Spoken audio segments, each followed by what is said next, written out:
चलिए आज बात करते हैं एक बड़ी उलझी हुई आर्थिक कहानी की।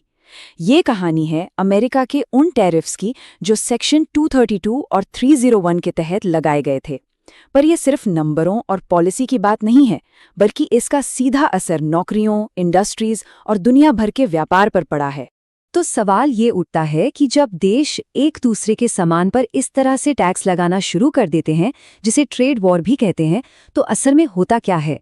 कौन जीतता है, कौन हारता है और आखिर में इसकी असली कीमत चुकाता कौन है? तो चलिए इन्हीं सवालों के जवाब ढूंढते हैं। हम एक एक करके समझेंगे कि ये टैरिफ आखिर लगाए ही क्यों गए, इन्हें लगाने के पीछे क्या तर्क थे, इनकी कीमत क्या चुकानी पड़ी, डेटा क्या कहता है और आखिर में कौन से उद्योग फायदे में रहे और किन्हें नुकसान झेलना पड़ा।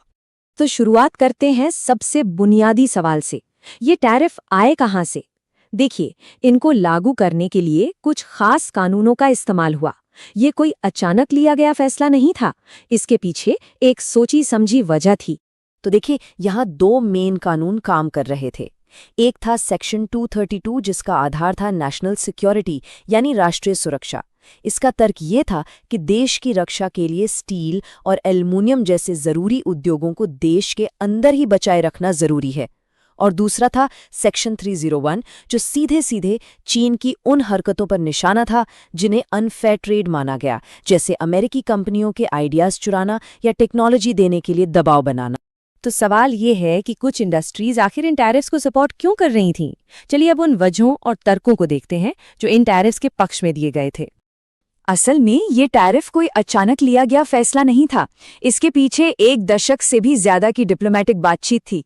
2006 से लेकर 2018 तक अलग अलग अमेरिकी सरकारों ने चीन के साथ बातचीत के जरिए इन मसलों को सुलझाने की कोशिश की, लेकिन जब वो कोशिशें नाकाम रहीं, तब जाकर टैरिफ का रास्ता अपनाया गया।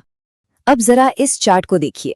ये तस्वीर सेक्शन 232 के पीछे की एक बहुत बड़ी वजह को साफ कर देती है। ये दिखाता है कि साल 2000 से 2014 के बीच चीन ने अपनी स्टील बनाने की क्षमता में इतनी जबरदस्त बढ़ोतरी की, जो बाकी पूरी दुनिया की कुल बढ़ोतरी से भी कहीं ज्यादा थी। इस ओवर प्रोडक्शन ने दुनिया भर के बाजार को सस्ते स्टील से पाट दिया, जिससे अमेरिकी कंपनियों के लिए मुकाबला करना लगभग नामुमकिन हो गया था। और इसका असर जमीन पर कैसा दिखा? वेब व्हील प्रोडक्ट्स जैसी कंपनियां जो कमर्शियल गाड़ियों के पार्ट्स बनाती हैं, उन्होंने बताया कि इन टैरिफ्स ने उन्हें बड़ी राहत दी। उनका कहना था कि इससे उन्हें चीन से आने वाले सस्ते माल के खिलाफ बाजार में एक बराबरी का मौका मिला। और ये कहानी सिर्फ एक कंपनी की नहीं थी। वुड फ्लोरिंग हो या सोलर पैनल बनाने वाले कई सेक्टर्स से अच्छी खबरें आईं। उन्होंने बताया कि उनकी घरेलू बिक्री बढ़ी, अमेरिका में नई फैक्ट्रियों में पैसा लगाया गया, प्रोडक्शन बढ़ा और यहाँ तक कि नई नौकरियां भी पैदा हुईं। मतलब इन इंडस्ट्रीज के लिए ये टैरिफ एक गेम चेंजर साबित हुई। लेकिन जैसा कि हर सिक्के के दो पहलू होते हैं, इस कहानी का भी एक दूसरा और काफी अलग पहलू है।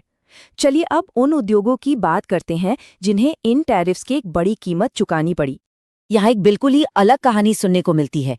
इंडस्ट्रियल फास्टनर्स इंस्टीट्यूट ने साफ कहा कि जब टैरिफ की वजह से अमेरिका में स्टील की कीमतें दुनिया के औसत से 40 से 50% तक बढ़ गईं, तो उनके लिए बाजार में टिके रहना ही मुश्किल हो गया।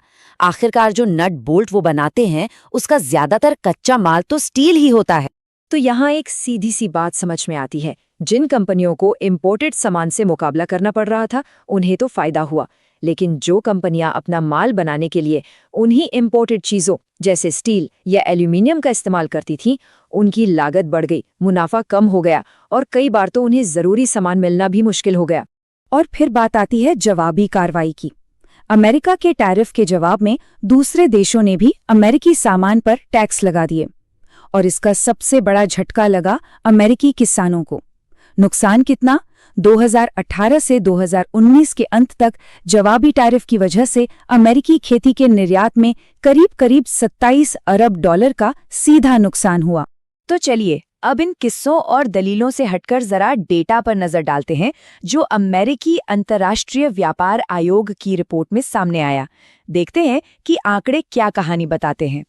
ये टेबल देखिए, खासतौर पर सेमीकंडक्टर इंडस्ट्री में सेक्शन 301 टैरिफ के बाद चीन से इंपोर्ट में 71% की जबरदस्त गिरावट आई, जो कि एक मकसद था।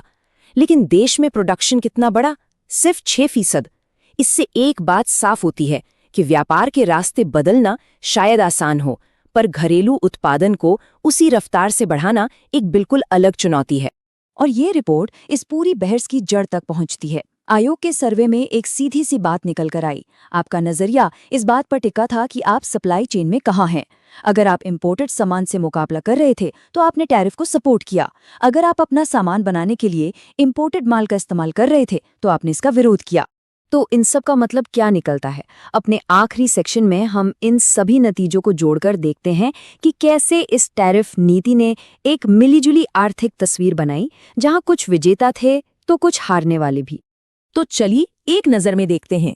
एक तरफ थे वो जिन्हें फायदा हुआ, जैसे स्टील, एल्यूमिनियम, सोलर पैनल और लकड़ी के कुछ उत्पाद बनाने वाले। वहीं दूसरी तरफ वो थे जिन्हें नुकसान उठाना पड़ा, जैसे खेती किसानी, ऑटो पार्ट्स, कपड़े और समुद्री भोजन से जुड़ी इंडस्ट्री। और ये सब हमें अर्थव्यवस्था के एक बहुत ही बुनियादी सिद्धांत पर ले आता है, ट्रेड ऑफ। मतलब कुछ पाने के लिए कुछ खोना पड़ता है। यहाँ कोई एक ऐसा नतीजा नहीं था जो सबके लिए अच्छा हो या सबके लिए बुरा। इस पॉलिसी ने कुछ इंडस्ट्रीज को फायदा पहुंचाने के लिए दूसरों पर लागत डाल दी, जो कि व्यापार नीति का एक क्लासिक उदाहरण। और यहीं पर आकर हम एक बड़े सवाल के साथ रुकते हैं। आज की इस बेहद कनेक्टेड दुनिया में, जहां अर्थव्यवस्थाएं एक दूसरे से जुड़ी हुई हैं, क्या टैरिफ व्यापार को सही दिशा देने के लिए एक जरूरी औजार है, या फिर ये एक पुराना पड़ चुका हथियार है? इसका कोई आसान जवाब नहीं है, लेकिन ये एक ऐसा सवाल है जिसे दुनिया भर के पॉलिसी मेकर्स आने वाले कई सालों तक जूझते रहेंगे। हमारे साथ जुड़ने के लिए धन्यवाद।